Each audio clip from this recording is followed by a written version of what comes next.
All right, so we're doing an Apex oil change kit, synthetic Yamalube. This will show you here what's included. Here's the model. And once again, all the information is on the back for the 4-cylinder Apexes. Down here, 3.2 US quarts. And we'll unpack this, show you what's inside. 4 quarts, full synthetic, 0W40. Once again, in here will be your oil filter. This is a little bit different oil filter than the nitro. It's a little smaller.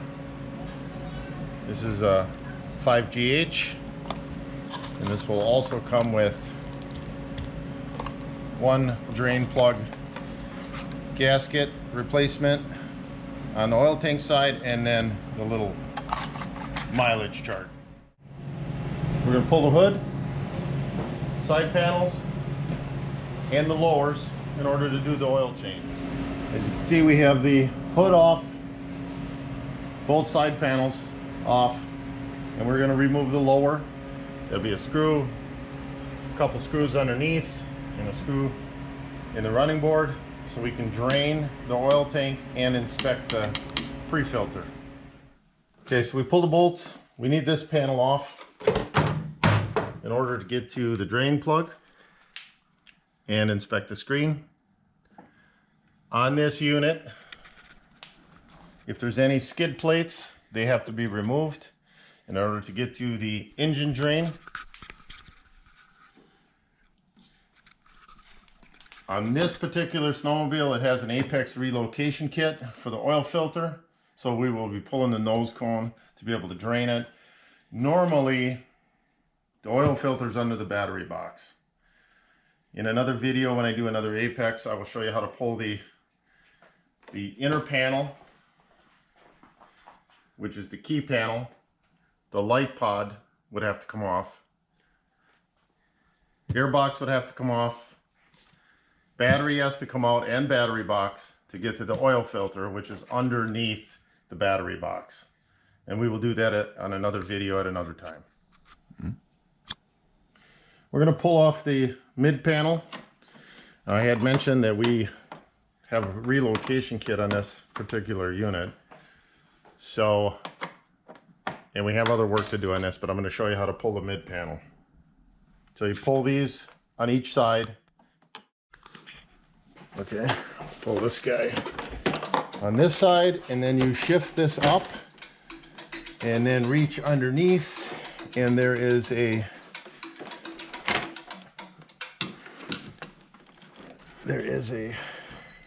connector underneath there for the 12-volt accessory. And then on the other side,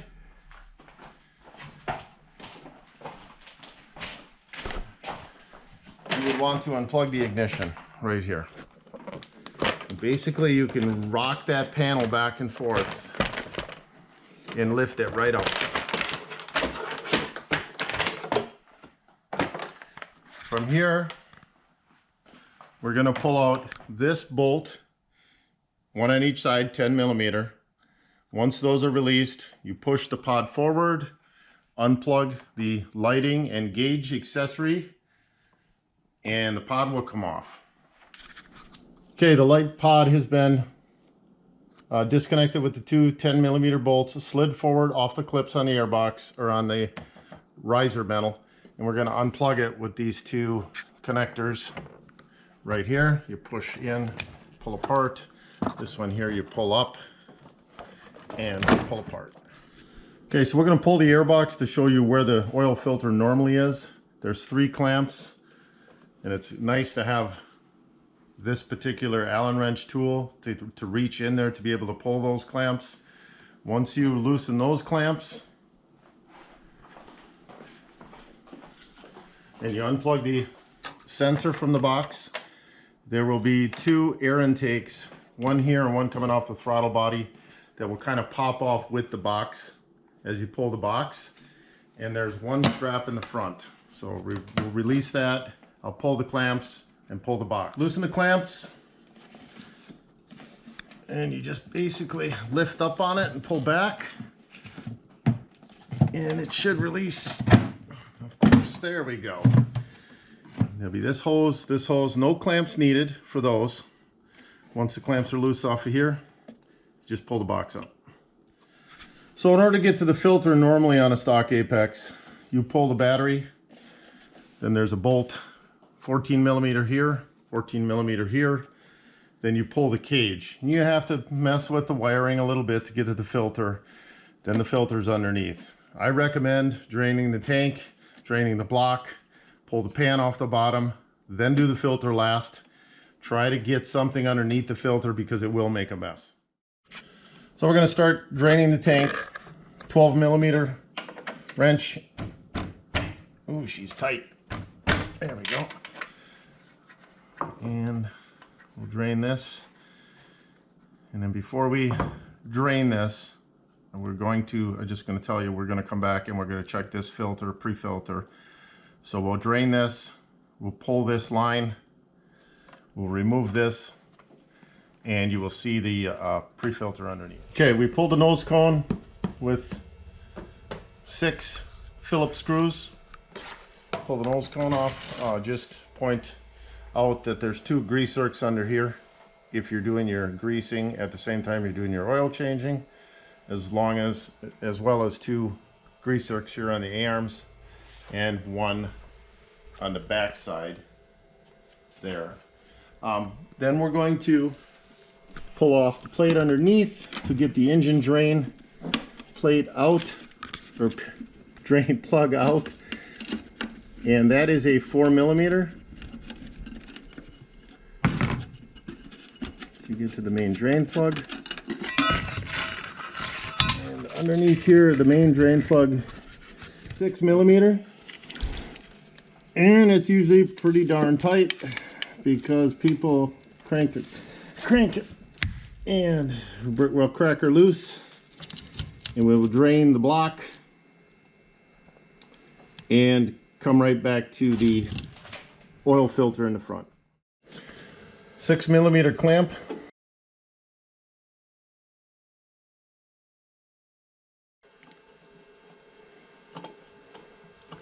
Slide that back.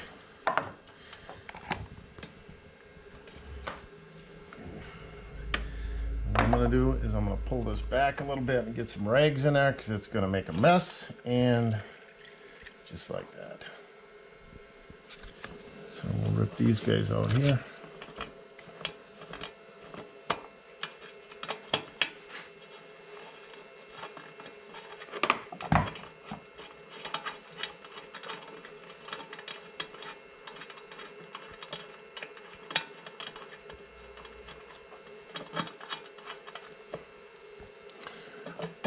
Pull that screen out. Oh, look at there. See, there's the O-ring we got to be careful with. And if you notice, there's metal shavings on there. So a lot of people usually don't clean that in the first 500 miles. So this is what happens. It sits there. I'm going to clean this off with contact cleaner. And this is contact cleaner by Yamalube. Make sure that O-ring is up in there. We're going to put her back together, slide that back up in there.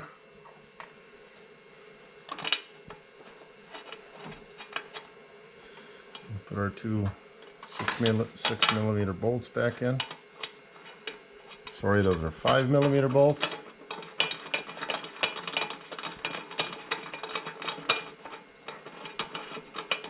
And if you can do them both with 2 hands like that, you're a pretty talented mechanic.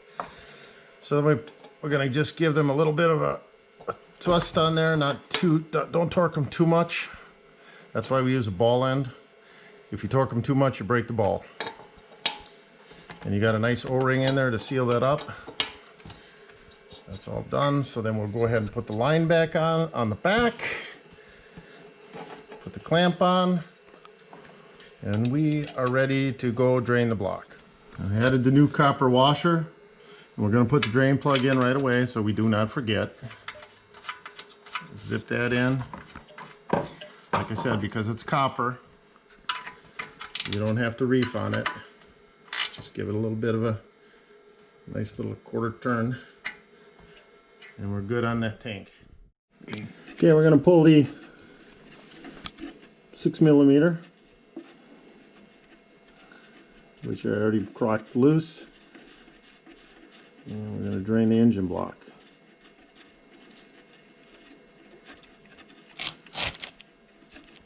And there it is. And this one here will have a new copper washer that comes in the kit.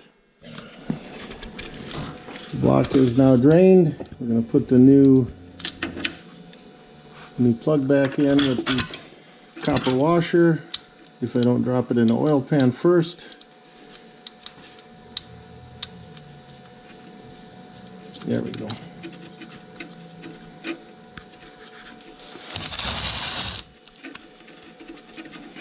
Then from here, we will move to the oil filter.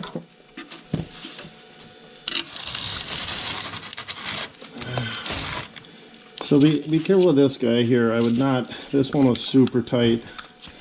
It does not need to be that tight, basically because of the copper washer. Just give it a little bit of a tweak and you are good to go. So this is the relocation kit. It looks like it's a relocation kit by Bender Racing. So if you're interested in getting it,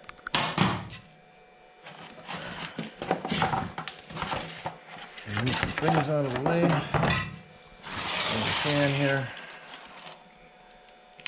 should catch her. And of course it's going to make a mess because that's what it does. All over everything.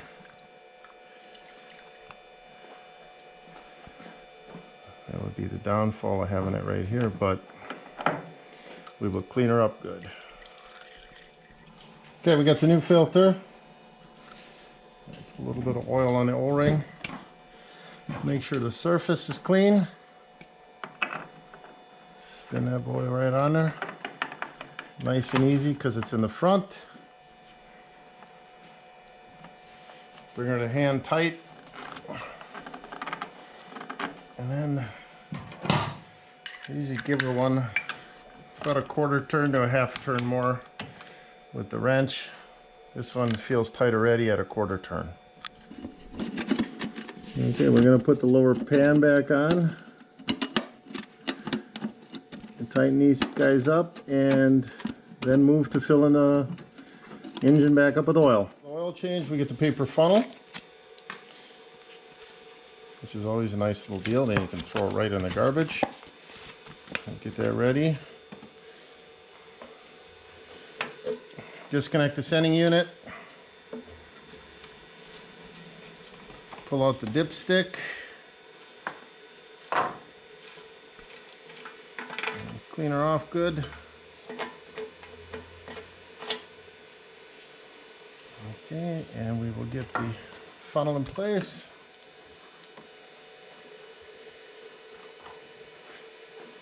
Putting in our synthetic 0W40 full synthetic Yamalube into the beautiful Yamalube paper funnel. And this is supposed to be a 3.28 quart, but it could be anywhere between 3.5, 3 3/4. So we're going to put in 3 quarts and then cycle the engine to fill the filter and then top it off at that point. Okay, so we just put in 3 quarts. We're going to put our dipstick in and spin that in and hook up the sending unit. Temporarily put the key pad in, or key panel in, plug it in, and we're going to start it to fill the oil filter. Okay, we just cycled the motor. Fill the oil filter. We're going to check our, drop the machine down level, and then we'll do a quick check on here and see how we're doing. Do not screw it in. Check the level. You can see we're not even showing on the dipstick. So we will top it off and bring it to full. We have a Yamalube provides a service due. We put it on the oil tank on this one because there's really no good spot. Of course, you can see how dirty my hands are, but I'll try to keep it as clean as possible. And we'll put that baby right there.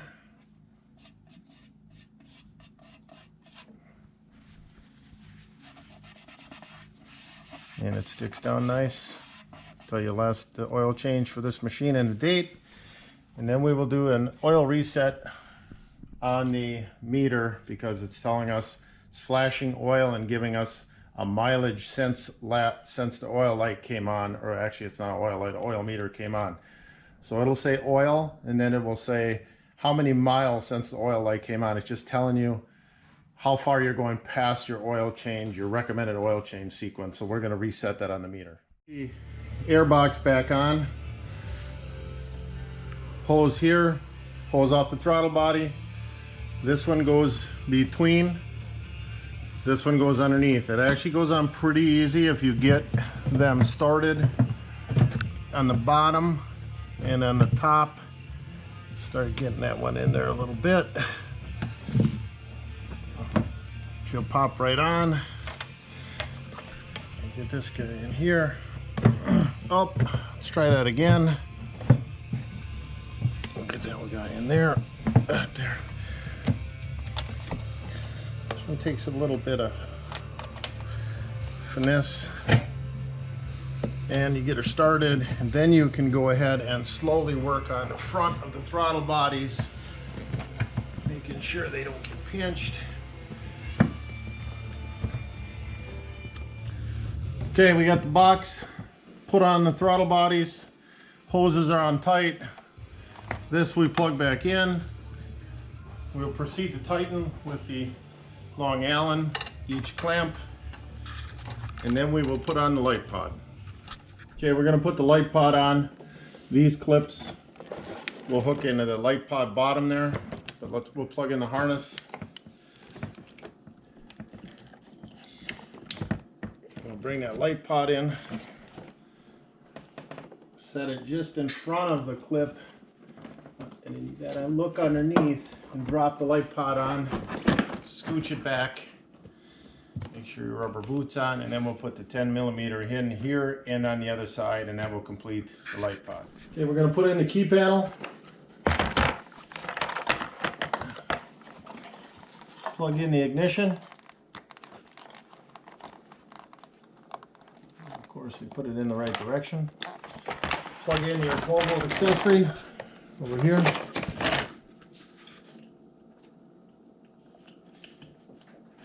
You tip the back in front, and then you kind of push down on one side and roll it around the chrome collar and drop it right on.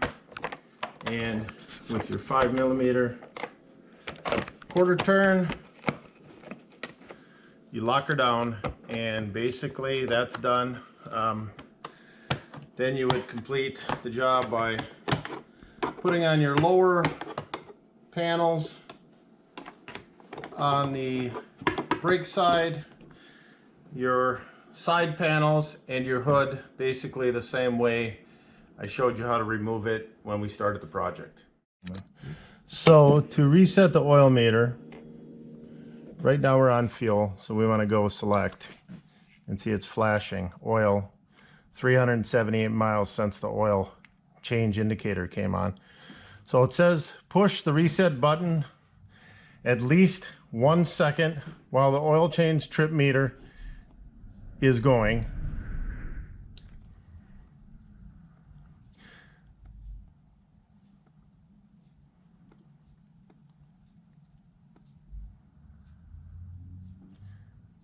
Then you push the reset button for approximately 3 seconds to zero it.